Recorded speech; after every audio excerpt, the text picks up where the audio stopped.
শীত শুরু হয়ে গেছে, বাজারে এখন ধনেপাতার ছড়াছড়ি, তাই ভাবলাম আজ তবে গ্রিন চিকেন বানিয়ে ফেলি। আর এটা ঠিক কতটা ইজি সেটাই আজ আপনাদের দেখাবো। যদিও কম বেশি আপনারা সকলেই রেসিপিটি জানেন, তবুও আমি আমার মতো করে আজ শেয়ার করছি। এই রেসিপির মূল উপকরণ হলো ধনেপাতা। এখানে 50 গ্রাম ধনেপাতা নিয়েছি। প্রথমেই চিকেনটাকে 1 চামচ হলুদ গুঁড়ো আর স্বাদ মতো নুন দিয়ে ম্যারিনেট করে নিচ্ছি।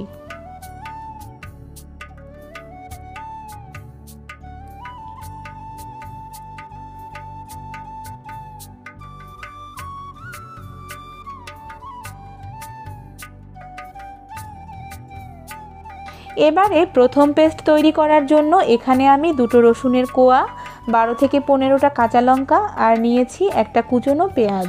এখানে আপনারা আদাটাও একই সঙ্গে বেটে নেবেন।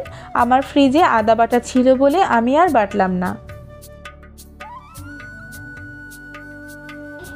দেখুন এটা একটা বরফের ট্রে। প্রত্যেক ধাপে এখানে আমি 1 টেবিল চামচ করে আদা বাটা রেখেছি। এতে করে দেখবেন আদা বাটা রান্নার সময় বারবার ডিফ্রস্ট করতে হচ্ছে না। খুব সহজেই ছুরি কিংবা চামচের সাহায্যে আপনি 1 টেবিল চামচ করে আদা বাটা তুলে নিতে পারবেন। তারপরে প্রয়োজন মতো একটু ভেঙে নিলেই হয়ে গেল। দ্বিতীয় পেস্ট তৈরির জন্য এখানে আমি বেশ কিছু ধনেপাতা ছোট টুকরো করে কেটে নিয়েছি আর নিয়েছি বরফের কিছু টুকরো।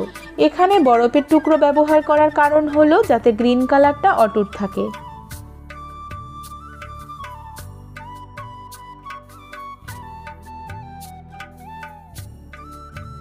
বাটাবাটির পর্ব শেষ। এই পর্যায়ে গ্যাস ওভেনে একটা প্যান বসিয়ে দিয়েছি। প্যান গরম হয়ে গেলে 3 টেবিল চামচ সর্ষের তেল দিয়ে দিচ্ছি। তেল দেখুন গরম হয়ে গেছে।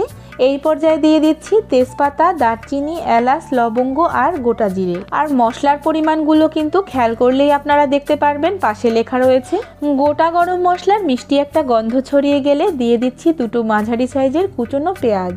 আর পেঁয়াজ নরম হওয়ার জন্য দিয়ে দিচ্ছি স্বাদ মতো নুন। পেঁয়াজটা যখন হালকা নরম হয়ে আসবে ঠিক তখনই দিয়ে দিচ্ছি 1 চামচ করে জিরে, ধনে আর সামান্য পরিমাণে হলুদ গুঁড়ো। তেলের উপরেই মশলাটা একটু ভেজে নিয়ে দিয়ে দিচ্ছি 2 টেবিল চামচ আদা বাটা।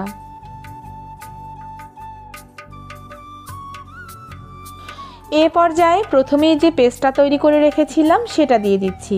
আর যতক্ষণ না পর্যন্ত মশলার কাঁচা গন্ধ চলে যায় ঠিক ততক্ষণ পর্যন্ত রান্না করে নিচ্ছি।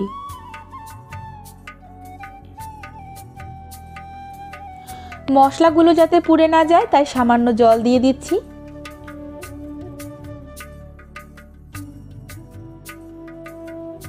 ঢেকে দিয়ে কষিয়ে নিয়েছি। এতে করে দেখুন মশলাটা পারফেক্টলি কষানো হয়ে গেছে। এই পর্যায়ে ম্যারিনেট করে রাখা চিকেনটা দিয়ে দেব আর ঠিক রান্না করে নেব ততক্ষণ যতক্ষণ না পর্যন্ত চিকেনের যে এক্সট্রা জলটা রয়েছে সেটা শুকিয়ে যায়। তবে অবশ্যই মাঝে মাঝে ঢাকনা তুলে দিয়ে নেড়ে দিতে হবে, না হলে তলায় লেগে যেতে পারে।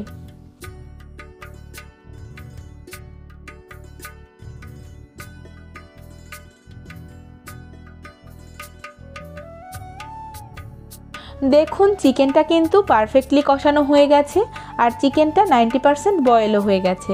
এ পর্যায়ে তৈরি করে রাখা ধনেপাতার পেস্ট দিয়ে দেব আর ভালো করে একবার মিশিয়ে নেব।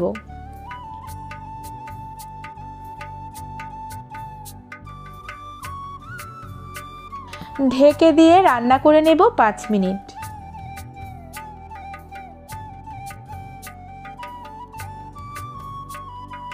পাঁচ মিনিট পরে চিকেনটা পুরোপুরি বয়েল হয়ে গেছে। এই পর্যায়ে গ্যাসের ফ্লেমটা বন্ধ করে দেব আর পরিবেশন করে নেব। ঠিক কতটা ইজি দেখুন তো। আপনাদের কাছে এই গ্রিন চিকেনের রেসিপিটি কেমন লাগলো অবশ্যই কমেন্ট করে জানাতে ভুলবেন না। যদি এই রেসিপিটি একটুও ভালো লেগে থাকে তাহলে অনুরোধ রইল পাশে থাকা বেল আইকনটি ক্লিক করে দেওয়ার।